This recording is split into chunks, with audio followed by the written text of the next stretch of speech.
16, tá bom? Agora a gente vai falar de Filipão. Só um detalhe, né? O Ronaldo tem um percentual, né? Pelo número de jogos, muito menos jogos, para alcançar o número de gols que alcançou. Sim, claro. Lógico. Mas, gente, é um feito, né? Pô, legal pro Romero, que quando chegou no Corinthians e tudo, que passou de brincadeira, tiração de sarro e tal, um monte de coisa, preconceito. Eu nunca critiquei. E o Romero... vocês é que criticavam muito. E o Romero mostrou sempre defendi o quanto ele é Cristiano importante. Romero. E por isso você vai votar no Cristiano Romero. No Diego Souza. É claro que o chute do Lucas Lima e o chute do Everton Ribeiro são chutes, o arremate final. Mas a jogada, futebol não é association? Sim, association, collectivation. A virada de jogo do Reinaldo, para mim, é Diego Souza. Muito bem. Seu votation, Bertozzi? Everton Ribeiro. Everton Ribeiro. Tirone? Diego Souza. Diego Souza. Já esperava por isso. Jean Oddi? Everton Ribeiro. Olha Sim, só. você agora, eu votarei em quem? No Lucas Lima. No Lucas Lima, belo gol do Palmeiras. Lucas Lima tem meu voto. Vitória importante contra o Paraná, 3-0. O povo está comigo. Exatamente. Lucas Lima, 36% O Everton Ribeiro vai ganhar. Quer apostar? Logo vira, né? Logo vira. Mas não sei não, o gol do Lucas Lima foi bem bonito. Não sei. Bem bonito. Fazendo lobby aqui, né? Vamos para as enquetes. Sem fazer lobby nenhum aqui, pô. Vamos lá, enquetes agora. Mais uma. Qual contratação anima mais? E aí a gente vai colocar o Filipão também no pacote, que ainda vai estrear pelo Palmeiras, já vai ser apresentado e tudo. E o Cuca, que surpreendentemente foi anunciado pelo Santos como novo treinador. Estavam falando do Zé Ricardo, do Luxemburgo, do professor Osório. Muito parecidos. Alguns falaram de Paulinho McLaren, inclusive. Né? Não, isso tem uma lógica absurda. Aliás, como tem de Roger Machado para Filipão. Tem tudo a ver. Tudo a ver. É uma quebra mas de são paradigma. coisas diferentes, né, Juca? O que eu acho é o seguinte, só pra gente Pode falar. entrar na... Vai lá. Quando você demite o Roger Machado... Você não quer aquele sistema. Você não vai demitir o Roger Machado para chamar o Jair, né? Ou para chamar o Zé Ricardo. Sim. Você vai demitir o Roger Machado porque você acha que está faltando o tal do técnico sanguíneo, né? Sanguíneo. O cara que para mexer com o elenco, para dar bronca, para ser motivador, para fazer a comunhão com a torcida e tudo mais. Então foi uma mudança... Deve tirar fone de ouvido, tirar... o que quer que seja, mas enfim, é uma mudança. Eu acho que o que é discutível na contratação do Cuca é que você tinha... As alternativas. É isso, aí é diferente. Porque aí você tem alternativas completamente diferentes. Lógica, claro. Então, né, você até via aqui nas alternativas que o Palmeiras tinha para trazer um técnico, você tinha o Luxemburgo. Né? Bem ou mal, você está trazendo caras... Nem acho que o Luxemburgo seja o motivador... Pelo menos quando ele era bom, ele era uma outra coisa, ele era um técnico bom taticamente e tudo mais. Mas, enfim, de alguma maneira se assemelha ao Filipão, até por ser o técnico pesado, o cara que chega... Pioníssimo. Isso, e tudo mais. Agora, as alternativas do Santos são alternativas... Eram alternativas, né? Totalmente distintas uma da outra. Mas você não respondeu. Porque vinham de partes distintas do clube. Qual contratação anima mais, a do Filipão ou a do Cuca? Eu acho que a relação da torcida do Palmeiras com o Filipão acaba fazendo com que... Mas eu diria para você o seguinte, do ponto de vista dos objetivos, eu tenho certeza que o Cuca impede a queda do Santos. Hoje o Santos está na Z4. Mas é o único objetivo? Não é. Esse não pode ser o objetivo do Santos, Juca. Não dá para beliscar um... Não. Não? Um título? Tirar o Santos... Tirar o Santos do rebaixamento. Esse é o objetivo do clube. Não, mas é que aí você está fazendo que nem o Luxemburgo, Juca, desculpa. No final do ano, tá vendo? Eu tirei da zona do rebaixamento. O objetivo do Filipão é levar o Palmeiras ao bi da Libertadores. É muito mais difícil ser claro. Libertadores do que É o bi da Libertadores ou é um título? Está nas duas o competições. bi da Libertadores.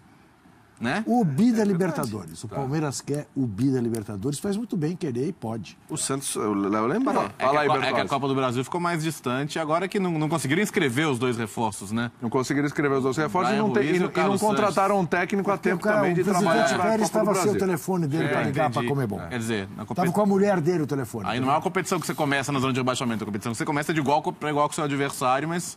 Você não vai ter os dois reforços que não foram contratados ontem, né? Muito estranha essa história, aliás, né? Mas é tudo muito estranho no Santos. O ombudsman é pago. Lá é uma maravilha. O Santos agora, é uma coisa... Se a gente for pensar esquecendo a questão emocional que envolve Palmeiras e Filipão, se estivesse lá na prateleira, técnicos para eu escolher, quem você escolheria hoje, Cuca ou Filipão?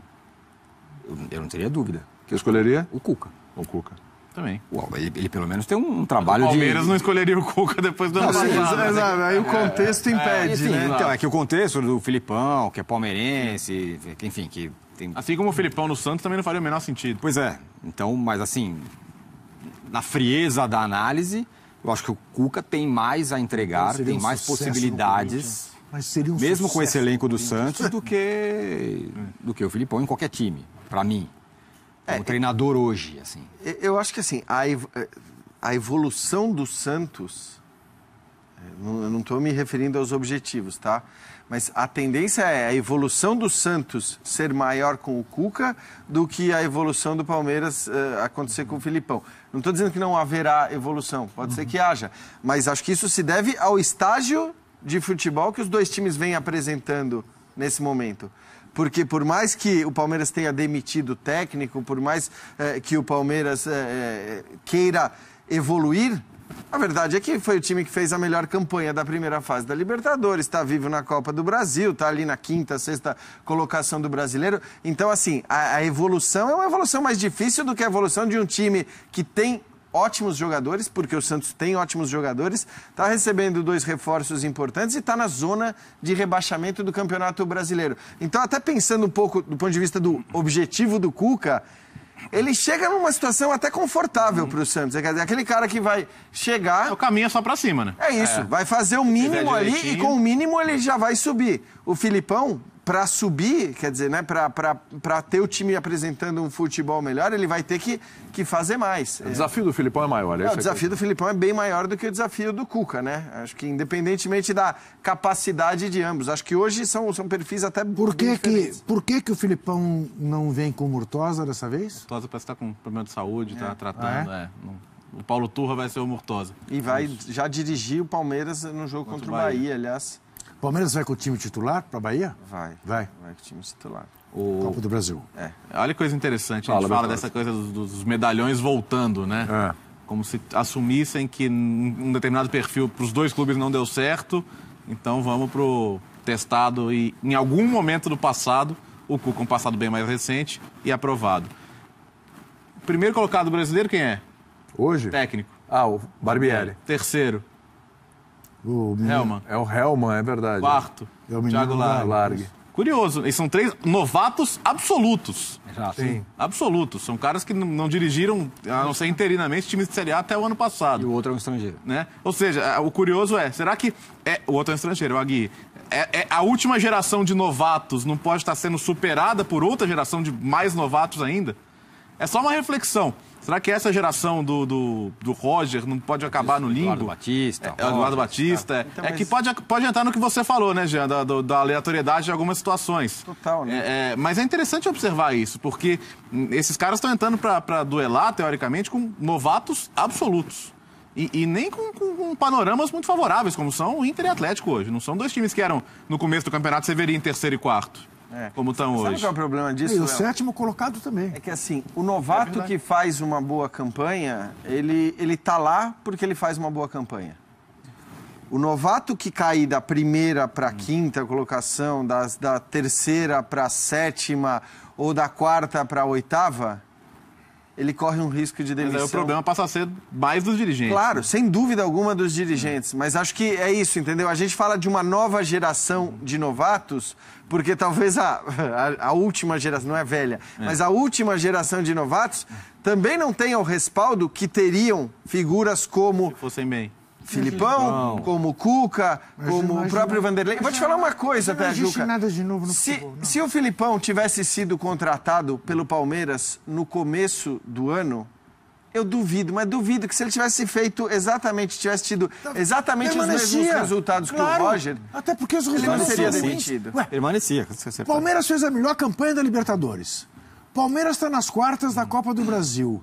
Palmeiras está entre os 6 primeiros do Brasileirão. Ele não seria demitido. Embora, assim, acho que é indiscutível que se esperava mais o jogo do Palmeiras, se esperava que o time evoluísse mais. Jean, você sabe que eu tenho pensado, pensei muito, refleti muito na Rússia a esse respeito.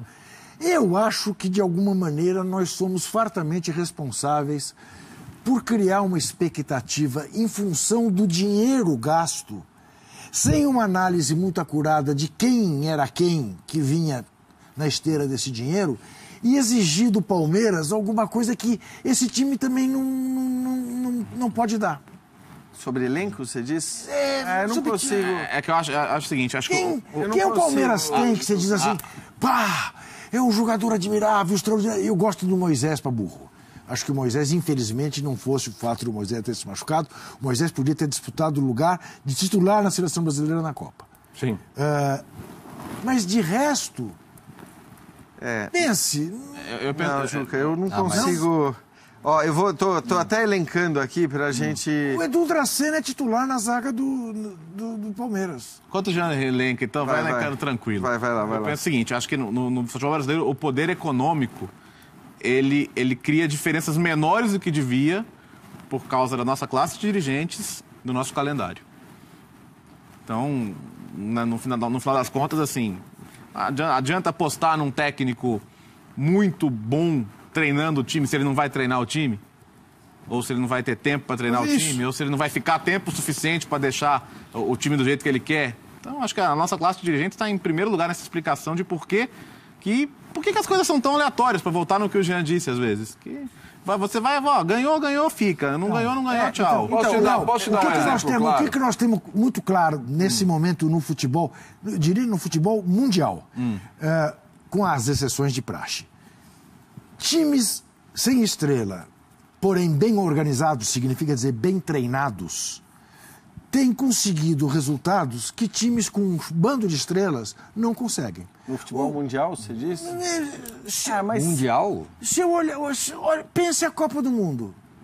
Não, sei lá, pensa o Real Madrid. Ganhou talvez o time mais técnico, né, Juca? As exceções de praxe, eu sei, mas eu digo, algum de nós imaginava que a Croácia chegaria à final da Copa do Mundo, por mais que tenha o Modric... Mas aí você não acha que tem... Você que é um defensor dos pontos corridos como eu, quer dizer, ali tem um contexto todo que foi muito favorável para que a Croácia chegasse ali, que era aquele lado direito da chave. Então isso ajuda, né? Aí às vezes a gente ter resultados que acabam sendo utilizados para comprovar algumas teses com... Eu acho assim... A Bélgica foi um time que jogou muita bola e era um dos times mais técnicos, né? A França talvez fosse o time mais técnico, que a gente olhasse o elenco e falasse, nossa, e esses caras foram os campeões do mundo. O Brasil caiu num confronto para a Bélgica. Então, eu não sei, eu continuo achando que a qualidade técnica, ela faz a diferença no futebol, ainda bem, porque senão o futebol ia ser chato, não quer dizer que um time com menos qualidade técnica não possa vencer. E aí também legal, porque o futebol tem essa imprevisibilidade. Mas assim, eu elenquei aqui pra gente... Que outro time, né? Se a gente até estava elencando os caras do Flamengo, que hoje sejam... As opções que tem hoje, o Filipão terá para, vamos dizer, para os 4 homens de frente ali, né? Os 3 meias e um centroavante, se ele jogar num 4-2-3-1. Você citou o Moisés, que provavelmente vai ser ali se ele usar volantes. Lucas Lima, Gustavo Scarpa... O Guerra, que está machucado, mas faz parte do elenco. O Dudu, o Borja, o William. Não tem mais o Keno, mas agora pintou um moleque que parece ser bastante promissor. Muito bom jogador, então, assim, nós estamos falando de 8 nomes para 4 vagas no time. Ou seja, ele tem 2 peças por posição. São poucos os times. Não quero ser chato, vou ser chato. Jean, qual desses jogadores te tira de casa para ir ver? Qual desses jogadores, 20 anos atrás, seriam titulares do Palmeiras? É que 20 anos atrás esses caras estariam todos fora. É isso. Eu sei, pois é, então. Mas tudo bem, mas a comparação ela tem que ser agora, com os adversários do Palmeiras. Tá Por isso que eu acho que sim, o técnico do Palmeiras tem mais obrigação, o do Flamengo tem mais obrigação. E talvez tirar de casa... Mas você concorda que a diferença em campo não é igual à diferença do orçamento? Esse que é o ponto pra mim. Claro, sem dúvida. A diferença que a gente vê nos jogos de futebol no Brasil, ela não espelha a diferença de orçamento entre os times. Sem dúvida. Agora, tem uma pergunta a fazer para vocês que estão aí acompanhando tão de perto a vida nacional. Felipe Melo será titular com o Filipão? Então, pelo desempenho técnico pós-Copa... Não deveria ser com nenhum técnico. É isso. Como já saiu do time. Muita gente discute mas como não é que é vai ser a relação mas entre não eles. é o perfil que o Filipão admira? Em que sentido? De xerifão. Não, sabe qual é a questão? Eu acho que ele é um volante cuja principal qualidade hoje é o passe. É o passe longo. Sim, e aí, talvez para esse perfil ele prefira o Thiago Santos do que o Felipe Melo. E aí ele não está na característica do volante que o Filipão gosta, que é mais um marcador. Agora, assim como você pergunta se o Felipe Melo tem que ser o titular, indiscutível ali com o Filipão, eu te pergunto, Corinthians hoje é Romero e mais 10? Cássio, Romero e mais 9. Veja bem, então, entra naquele raciocínio da coisa bem organizada. O que aconteceu? O Corinthians deu uma sorte enorme do Jonathan se machucar. E voltar a jogar sem centroavante fixo, que você não vai me dizer que o Romero foi um centroavante fixo. Só você olhar os 3 gols, né, e perceber que um ele fez pela direita, o outro ele fez pelo meio, né, e o outro foi o passe que o Sheik deu entre as canetas ali do zagueiro do Vasco, do Breno. O que você viu ontem no segundo tempo do Corinthians? Essencialmente, um time bem organizado. Que tem sido a marca registrada do Corinthians nos últimos anos. Sem grandes estrelas, às vezes com um time melhor, mas sendo capaz de, na base da organização, chegar. O Corinthians está apostando agora em novos jogadores, né? Esse paraguaio que chega aí, o Dias, o chileno Arauz, né? O que é que você está mostrando aí? Uma coisinha aqui para mim, só um recado. É o nosso roteiro. É um roteiro. Enfim. Agora, o Romero está vivendo um momento... Veja como as coisas são. O que a gente pensava do Romero? O Romero é jogador importante em jogo grande, porque taticamente ele é importante, porque ele ajuda a marcação alta do Corinthians, né? Ele se mata em campo, daí precisa dele. Jogo mais fácil? Não, porque ele é ruim de bola, de fundamentos. Ele fez 5 gols em 2 jogos. E jogando mais perto do gol, né? Sim, contra adversários, digamos, menos difíceis. Aliás, eu quebrei a cara, né? Porque eu falei o seguinte... Não, acho que faz todo sentido você colocar o Romero mais centralizado para ocupar aquela vaga ali na linha de 4 ofensiva centralizado. Faz muito sentido, sobretudo porque você abre espaço para o Pedrinho. E, na verdade, não foi isso, né? Tudo bem, o Pedrinho até no segundo tempo melhorou. Mas foi a atuação do Romero que acho que ficou claro também com a lesão do Jonathan que o Pedrinho tem que ser titular nesse time. Porque ele é o jogador, ele é o jogador que faz diferente. Claro. É o jogador que parte para cima. Né? Ele é o jogador que fazia sentido. Agora, o que é interessante, depois que o Romero vira o jogo, o Loz inverte. Ele vai pro lado de novo, o Pedrinho vai pra dentro. Isso. E ele tá dando combate, quer dizer, o cara podia falar, pô, já fiz meus 2 gols aqui, meu amigo. Vocês corram aí, cara. É a famosa história, você conhece a história do Pitico? O Pitico era um jogador do Santos, reserva do Santos. Santos jogando contra o Bayern Munique numa excursão. Gelado. Santos perdendo de 2-0.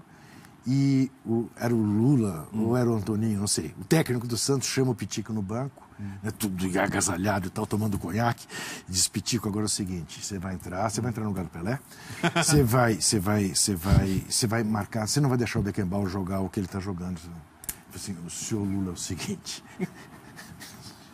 vou entrar no lugar do Pelé. Marcar o Beckenbauer. Por R$5 mil por mês? Acho que não.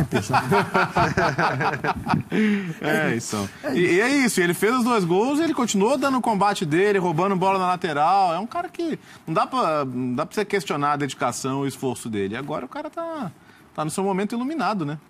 E assim, é fundamental para voltar a funcionar a coisa do Corinthians sem centroavante, que parecia uma coisa muito circunstancial ali pro Carille, nos clássicos, em alguns jogos pontuais, e voltou a funcionar. Então, esse é o ponto. O Corinthians reencontrou o seu padrão de jogo, a sua forma de jogar? Sim. A forma, sim, mas acho que vai faltar recheio, vai faltar peça, né? Para poder desempenhar o que ele quer. Mas assim, eu acho que o jogo de ontem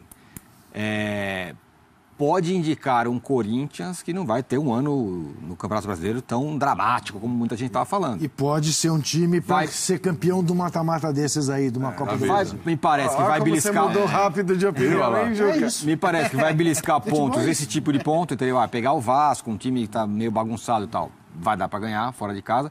E dentro de casa, bem ou mal, é muito forte ainda. É muito Tem forte. a Chapecoense quarta-feira, né? Na Copa do Brasil. Pode fazer um resultado que lhe permita ir jogar em Chapecó. Eu acho que o padrão melhorou. Tá de bom tamanho. O Corinthians pós-Copa, apesar do jogo contra o Botafogo, que foi ruim, apesar da vitória e tudo mais, e da derrota para o São Paulo, melhorou bem do que era o time. Sim, fez um bom segundo tempo contra o Cruzeiro e fez um ótimo segundo tempo contra o Vasco. Então, a perspectiva é essa, que não vai ter aquele sofrimento, que está todo mundo meio desesperado, porque não tem ninguém, tarará. Eu acho que o indicativo é de um time que talvez não sofra. E, repito, é um time que é muito forte em casa. Mesmo bagunçado, é forte. Jogou mal contra o Botafogo, foi lá e ganhou, por exemplo. Sim. Fez o primeiro tempo sofrido contra o Cruzeiro. Não era para ganhar do Cruzeiro. Depois ganhou. Ganhou. Enfim, então me parece isso. É bom lembrar, a gente falou no começo do programa, tem 9 pontos o Corinthians no pós-Copa. Sim, tem 9 pontos. Só perdeu um jogo. Que eu falei. É bom considerar, mas era o Vasco combalido, mas foi lá e conseguiu fazer os 3 pontos. Não, o Vasco ganhou do Grêmio. Isso dá uma outra... Sim. E o Grêmio com a mais, acho que 1 hora de jogo Isso, dentro dos 30 minutos do primeiro tempo. Ô, Jean, você tem lá uma... Vai lá na prateleira. Aí tá lá o Jadson, tá lá o Fagner, tá lá o Cássio, tá? E tá lá o Romero. E aí você vai escolher assim e falar assim, é o seguinte, ó, o pessoal vai embora aqui, não tem jeito, você tem que segurar um, viu? Você segura quem? Pensando no Corinthians? Tô falando de Cássio, com uma baita história no Corinthians, Jadson 2 vezes campeão brasileiro com o Corinthians, Fagner também campeão com o Corinthians, seleção brasileira, Cássio também seleção e tudo, Jadson também já tem passagem pela seleção. E você tem ali o Romerinho que tá lá, 4 anos, não é isso? 4 anos, mas sempre entregando. Cássio. Sempre entregando. Então, sempre entregando. O Cássio. Entregando no bom sentido. Você quer que eu escolha o Romero? Não quero. Mas eu não acho que eu não escolheria o Romero. Uma pergunta de Calor do momento. Eu não quero nada. Você quer o calor do momento. Vamos lá. Eu acho que não escolheria. É a casca de banana. Casca de banana. Cássio. Você não escolheria o Romero? Não, acho que não. Tá. Por mais que, enfim, de fato ele é exemplar. Acho que ele deveria servir de exemplo para muito jogador brasileiro que tem qualidade e que não dá metade da dedicação que o Romero dá e dedica ao Corinthians. Então, eu adoro esse tipo de jogador, eu acho que todo técnico ama esse tipo de jogador, até por isso ele foi mantido no time titular do Corinthians, mesmo quando era contestado, né?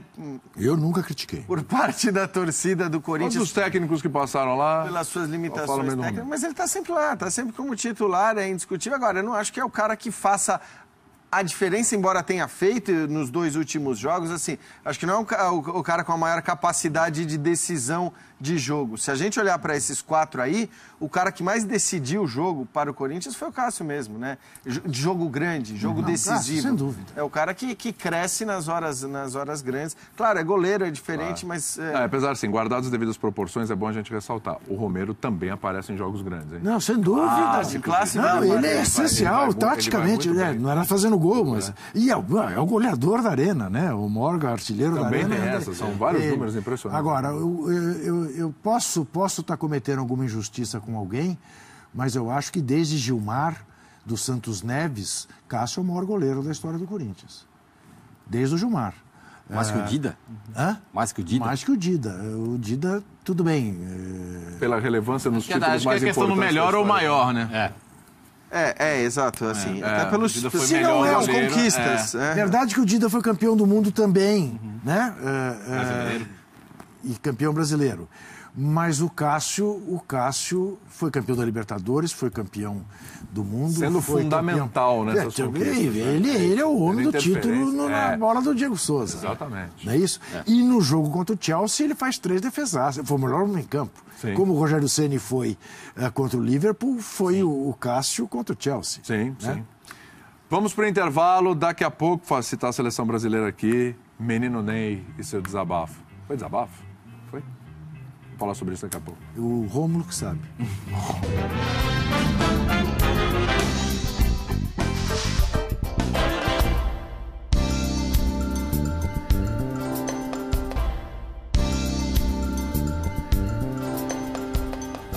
De volta a Fã de Esportes, tem uma enquete para você em casa. Mais uma, a última do programa, hein? é sobre Neymar.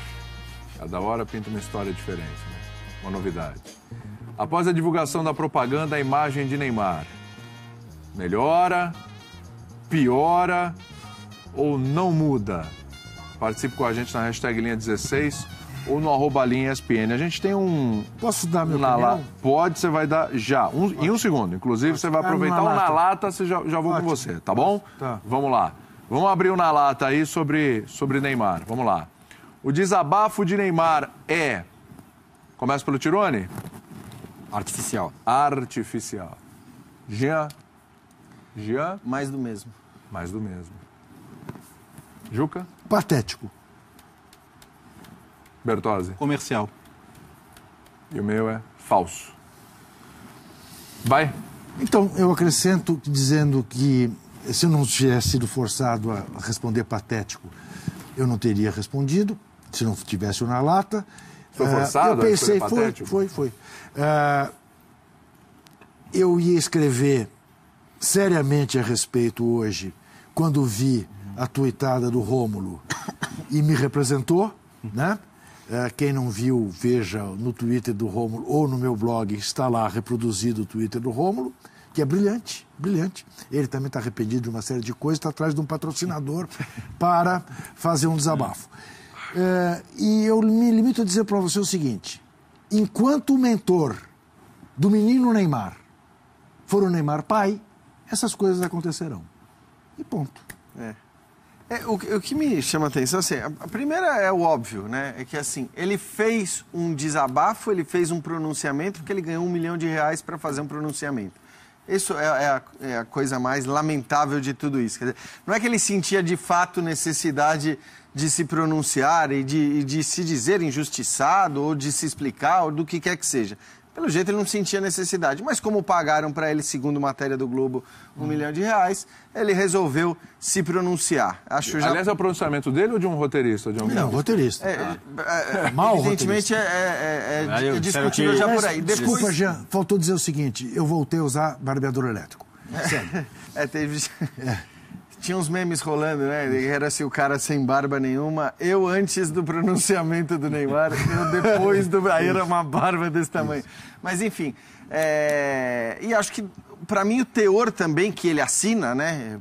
Provavelmente não foi ele que escreveu, foi um roteirista de publicidade. Também o teor do texto já tem muita coisa que já tinha sido criticado em outras oportunidades. Então, quando ele pega quando a frase... Edu Gaspar diz que ele sofre fora de campo. Então, você não imagina o que eu passo fora dele, fora do campo. Sim. Ele repete essa frase como se ele fosse um jogador que sofre demais fora de campo. Não é o que a gente vê, inclusive nas redes sociais dele, em cenas da vida dele, que ele faz questão de exibir e tornar públicas, porque também isso rende a ele muito dinheiro. Então, eu acho que foi um desastre em todos os aspectos, né? Primeiro, a motivação que o levou a se pronunciar e depois, mais uma vez, o teor do comercial, o teor do texto que ele assina, ainda que provavelmente não tenha sido ele a escrever. E terceiro, a interpretação dele, que é melhor dentro de campo do que fora dele, porque a própria leitura... É uma leitura. Está muito claro que é uma leitura. Quer dizer, que ele não está falando aquilo. Então... Sabe o que acontece? O que aconteceu na Copa do Mundo?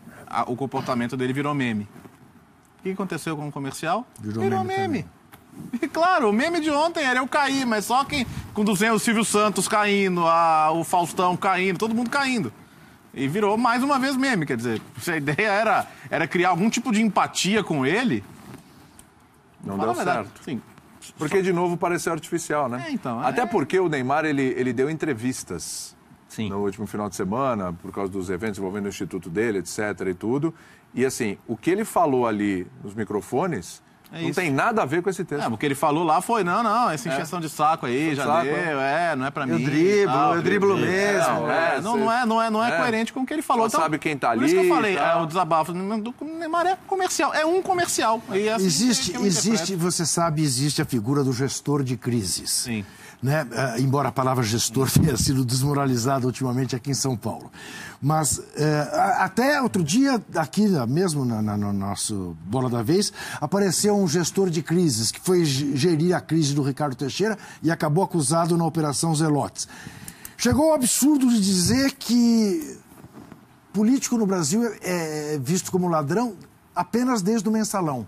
O Adhemar de Barros, do Rua Mais Faz, não existiu, o Paulo Maluf... Não, é só do Mensalão para cá. Disse essa figura chamada Mário Rosa. Um Mário Rosa desses da vida foi auxiliar a crise do Neymar e fez essa bobagem. É tão simples quanto isso. Tão simples quanto isso. Pelo que a gente leu aí, parece que os publicitários, enfim, quem fez o filme, conversou com o Neymar esses dias e reproduziu ali no texto o que o Neymar estava sentindo, enfim. Só que soou absolutamente artificial. E aí eu fico pensando o seguinte: como que as pessoas se reúnem e falam, a melhor coisa que a gente tem a fazer agora é um comercial onde o cara vai ganhar 1 milhão para o cara se explicar. Ótimo. Não é possível isso. Fizeram um brainstorming. E aí, pessoal, qual é a ideia aqui? A ideia é fazer um comercial. Fantástico. Não, eu acho isso espantoso. E talvez, né, Tironi, acho que assim, do ponto de vista do comércio, embora eu acho que essa coisa de falem mal, mas falem de mim não existe mais, mas assim, do ponto de vista da marca e da repercussão toda que houve, eu acho que até é discutível. Você pode discutir, mas assim, né? A marca acabou sendo muito divulgada, o nome da marca está em todos os jornais com mídia espontânea, não necessariamente positiva, mas acho que as críticas elas estão muito menos voltadas à marca do que ao Neymar. Claro. Então quem toma toda a porrada não é a marca, é o Neymar. Claro, então, mas é isso, dizer, né? É incrível que os gestores da carreira do Neymar... Isso aí que eu quis chegar. Os caras que cercam o Neymar falam, não, a melhor forma é fazer isso. É isso. Mas um negócio espantoso. Acho que a gente vê muito pelas reações do pai dele. Quer dizer, na verdade, o pensamento é sempre comercial. Né? O pensamento é sempre como ganhar mais dinheiro. Eu acho que diante não é melhorar a imagem. Diante do que está vivendo o Neymar, que é um buraco que parece que não tem, né? Que é o pior momento da carreira. Ele está no buraco, dele. daí ele vai lá e cava um pouquinho mais e se enfia um pouquinho mais no buraco. Eu acho que só tem uma saída agora. O Neymar já falou, seja no comercial, seja no Instagram, seja no evento lá do instituto que ele tem, muito legal, aliás. Eu acho que agora, daqui para frente, não tem outra saída. É o Neymar jogar futebol. Isso. É o Neymar voltar para o Paris Saint-Germain, arrebentar no Paris Saint-Germain, começar a jogar pra caramba. E ter uma outra postura dentro de campo. Para que as pessoas comecem a falar dele jogando bola. Para que as pessoas cheguem lá e vejam ele arrebentando e falem, puta, se ele tivesse fisicamente assim na Copa, a história podia ser outra e blá e blá. Porque se não for pela bola... Se for com atitudes, não vai dar. Ele vai cavar esse buraco cada vez mais. É impressionante. A capacidade de comunicação... O mentor dele é quem é. É isso. A comunicação é muito ruim. A comunicação é sempre muito ruim. É incrível que um cara desse tamanho, dessas proporções, seja tão mal assessorado do ponto de vista da comunicação. Então, a comunicação dele é sempre terrível. Se ele não consegue se comunicar, é o que o Tironi está falando. Ele tem que jogar bola, mas não é só jogar bola que ele sabe jogar como pouquíssimos no planeta. É jogar bola e também ter outras posturas dentro de campo, né? Que vai desde do não esticar o braço e deixar o cara no vácuo, desde essas pequenas coisas até não ficar se simulando. comportar como ídolo, como gente grande. É isso. Deixa eu fazer só uma correção. O tal do Mário Rosa foi indiciado na Operação Acrônimo, não na Zelotes. Perfeito. Intervalinho, a gente volta já com palpites e mais. E mais. E mais. E mais. De volta com linha de passe, daqui a pouco palpites, hein? Palpites para mata-mata. O Bertozzi, quase o Galo colou nos 29, né? Saiu aquele golzinho no final. Quase empatou com o Palmeiras. Isso. Em 3 rodadas, são 2 jogos com o resultado mudando no último lance, praticamente, né? Que não surpreende sendo um time que tomou 24 gols em 16 jogos, né? Ou seja, é 1 gol e meio por jogo. A cada 2 jogos, 3 gols sofridos. Aí não adianta trazer o Tchará, que é ótimo jogador, deu 2 assistências hoje, se a defesa joga com Patrick, Maidana, Gabriel e Juninho, né? O Atlético hoje... Salva ninguém aí nessa linha defensiva? Nenhum? Maidana jogou porque o Léo não pôde jogar. O Léo não jogou, O Atlético tinha que ter olhado melhor para sua defesa no mercado. São muitas falhas individuais que resultam em gol. Hoje mais uma, né? O Patrick foi cortar a bola, cortou pro meio da área. No último lance do jogo, praticamente, ninguém cortou o chute. Daí o Regis mata no peito, deixa escorrer a bola, ninguém chega. É curioso, porque o Atlético toma gols de mais e o Cruzeiro faz gols de menos, né? O Atlético estar em 4º lugar com 24 gols sofridos é um pequeno milagre. né? E acho, para mim, que é menos questão de técnico e mais questão de elenco. O Atlético tem jogadores que cometem muitos erros individuais. Vamos lembrar do Juninho contra o Palmeiras? Sim. Contra o Moisés? Bizarro. A bola no pé dele que ele perde. Então, se for voltar rodada a rodada, os pontos que o Atlético perdeu por erros individuais, você vai grande parte dessa diferença para os líderes. Embora eu acho que não é o campeonato para o Atlético pensar em ganhar. Se beliscar uma vaga para a Libertadores, está muito bom. E, por outro lado, o Cruzeiro com 13 gols feitos em 16 também é muito pouco, né, cara? Com o poderio ofensivo tem todo um potencial técnico. Não ter feito gol nem contra o Corinthians, nem contra o São Paulo, com a enormidade de chances que criou, também é algo a se corrigir, né? Também é algo a se preocupar. É uma decepção grande. São 10 pontos atrás do líder já e ao contrário do Atlético, que tem um investimento mais baixo para esse ano. Exatamente, acho que esse é o ponto. O Cruzeiro gastou uma grana, né? E a pressão agora nos mata-matas é grande, né? Então, mata-mata precisa fazer gol, né, filho? Então. Quer dizer, você não, pode não fazer, né? Dá pra não fazer zerado também, e pênalti, zerado e pênalti. Mas a pressão vai muito pros mata-matas, né? Lembrando que era para ter o Fred, se machucou, o Sassá também machucou, mas, por exemplo, tem um Aliás, o Barcos é um negócio impressionante, né? Porque, assim, foi contratado, jogo contra o Corinthians, 1-0 Corinthians. Ele perdeu um gol Barcos de cabeça. Sim. Ali, gol feito, estilo que o Gabriel Barbosa perdeu ontem também. 1-0, perde aquele gol, 2-0 Corinthians, acabou o jogo. Ontem perdeu o pênalti. 1-0 São Paulo, pênalti pro Barcos. Vai lá, bate, travessão, 2-0 São Paulo, acabou o jogo. Também... Agora, ele tomou a bola de alguém que se preparava para bater o pênalti, né? Ele pediu a bola para bater o pênalti. Quem? O Thiago Neves? Não, o Thiago Neves não jogou. Não? Quem então? Não me recordo. Mas é engraçado que ele tinha... Assim, pênalti acontece de perder, mas no jogo com o Corinthians aqui, ele teve pelo menos 3 boas chances, inclusive uma cabeçada... Quem sofreu o pênalti? Arrascaeta. Então, não, mas não foi. Sim, o Arrascaeta ia bater o pênalti. E ele pediu a bola. E bateu na trave. E melhor, tirou o Sidão, né? O Sidão foi pro canto e ele bateu. Sim. E aí a questão, o Cruzeiro é um time muito baseado na filosofia do Mano, segurança defensiva, saiu atrás uns 4 jogos desde a Copa no Brasileiro, né? Verdade. Conseguiu virar com a América, conseguiu virar com o Atlético Paranaense, mas contra o Corinthians e São Paulo não conseguiu, embora tenha até tido chance para no mínimo empatar. Isso. Então acho que isso é o que mais preocupa, porque agora o Cruzeiro é um desses times que entram nesse mês aí. O Mano ontem falava que o time está criando, né? Então isso preocupa menos. Se o time não estivesse criando, é que seria grave. Mas que o time está criando, está faltando fazer o gol. Melhor do que só o Santos, né? Que chutou 32 vezes no gol. Né? O América duas. Centrou 63 bolas na área. Isso. 69 bolas na área. E errou 56. E errou 53.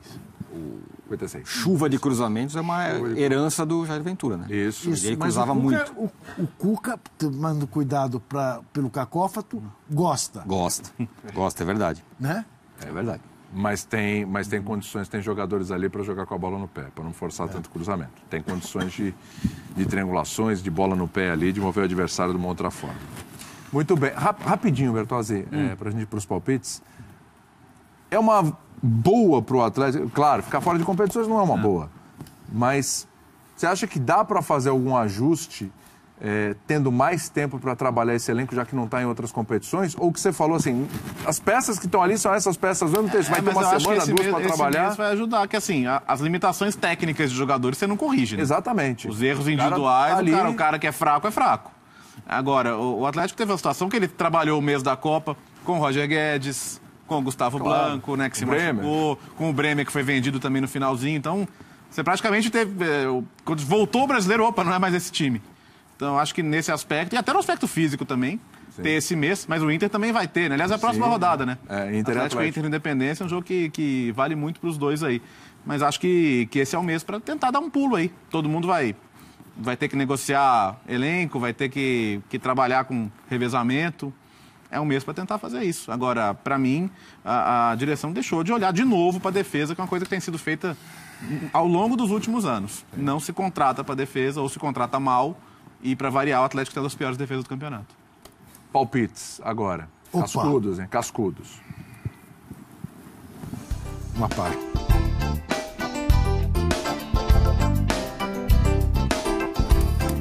Santos e Cruzeiro, para começar, na Vila ou Pacaembu?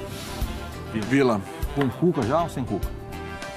Eu não sei se o Cuca vai comandar o time. Mas tem essa possibilidade. Vai se apresentar amanhã. Eu acho que é o seguinte, mesmo, do jeito que tá o Cuca, tem que ir pro campo ali, tem que estar ali com o time, sem dúvida nenhuma, pro Santos fazer valer o meu palpite 1-0.